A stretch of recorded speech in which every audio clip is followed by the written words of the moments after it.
खबर शामिल करते हैं हमारे डिविजनल ब्यूरो चीफ मियां जावेद भट्टू की इस रिपोर्ट में। थाना सदर वजीराबाद का नवाही गांव किला संगिया के रिहायशी चौधरी जुल्फिकार सिंघा और चौधरी इमरान संघा ने मीडिया के नुमाइंदों को बताया कि हमारे बड़ों ने मसीही कब्रिस्तान के लिए जगह दी हुई है और इलाके के कुछ लोग हैं जो मसीही कब्रिस्तान से अपने गाँव के लिए रास्ता निकालना चाह रहे हैं। हमारी आला हुकाम से यही अपील है कि जो सरकारी रास्ता जा रहा है उसको ही डेवलप किया जाए और मसीही कब्रिस्तान के साथ छेड़छाड़ ना की जाए ताकि कोई इंतशार ना फैले। मजीद जानते हैं इस रिपोर्ट में। मैं जुल्फिकार संघा किला संघिया तो सदर वजीराबाद दे विचों बोलना पिया। अपने गांव डेरे उत्ते जिहड़ी मुतनाज़ा जगह है उस एरिए च असीं खलोते हैं। मीडिया वालियां अगे रिक्वेस्ट की है कि जनाब साडी आला हुकाम अगे अपील की जाए, उन्हां तक मैसेज पहुंचाया जाए कि एक वकील साहब ने डोडन दे राशिद मंजूर चीमा साहब डोडा वाली खुरद दे ने, जबकि ये रस्ते का जिले साडे तनाज़ा में बनाते हैं उन्होंने इत्थे कोई लिंक कोई तलक ही नहीं। वो बदकिस्मती नाल उन्हां दी खुशकिस्मती साडी बदकिस्मती। कोई एक डेरा बना बैठे ने, उन्हां कोल पैसे के लिए बाहर दे मुल्कों आ गए ने।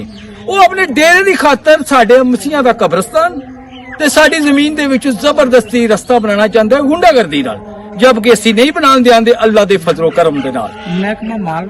महकमा माल ने हर चीज मेंशन की है, निशानदेही हो चुकी है, उथे बुत्तियां लगी ने कि मेरा मतलब है इस राशन नहीं एक अपना निशानदेही करवाई है इफ्तिखार पटवारी दे नाल करवा के ते साडा जिहड़ा रकबा है बिल्कुल लहदा किया गया है। उथे बुत्तियां लगी ने, नजम पटवारी, साबर पटवारी और संधराना साहब तहसीलदार इन्हां मौके दे उत्ते आन के निशानदेही की है, जबकि ए जनाब गुंडागर्दी साडे नाल कर रहे हैं। जबकि रस्ता ही डोडा वाली कलां नूं जांदा है जिहड़ा साडा असल है, तो उत्थे पिछू शार्टकट मार के डोडा वाली खुर्द वाला कहंदा कि मैं कब्रिस्तान दे विचों और जुल्फिकार दी जमीन दे विचों इंटर मैं इत्थे होना है, जबकि इहदा रस्ता जिहड़ा है खालतू पार वाली साइड दे वे, जबकि इहदा साडे तो कोई तलक नहीं, कोई दुश्मनी नहीं।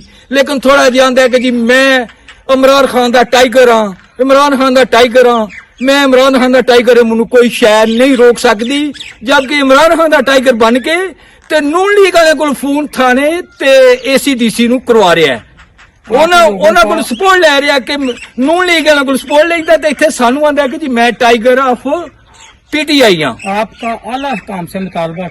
हमारा मुतालबा यही है कि जो जिस जगह पे सरकारी रास्ता है उस जगह पे रास्ता डाल दिया जाए, हमें कोई इतराज नहीं। महकमा माल को साथ लेके आए, बेशक थाना भी साथ आए, जिस जगह पे रास्ता बनता है कागजों में उधर बनाया जाए, हमें कोई इतराज नहीं। अगर हमारी जमीन और हमारे कब्रिस्तान को ये दाया करेंगे या तंग करेंगे तो फिर हम इनके आगे खड़े होंगे।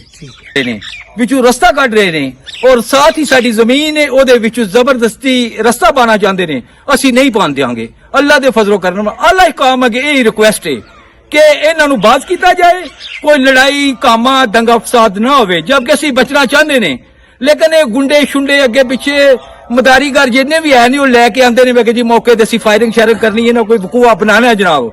असी वो वकूए तो डरने हाँ कि ना कोई फेक वकूआ बना के साडे तो कोई FIR वगैरह करवाने की कोशिश करनी है। लेकिन असी पहले जनाब नूं गवर्नमेंट नूं आला हुकाम नूं इतलाह भी देने कि ना यह काम करना जी। अच्छा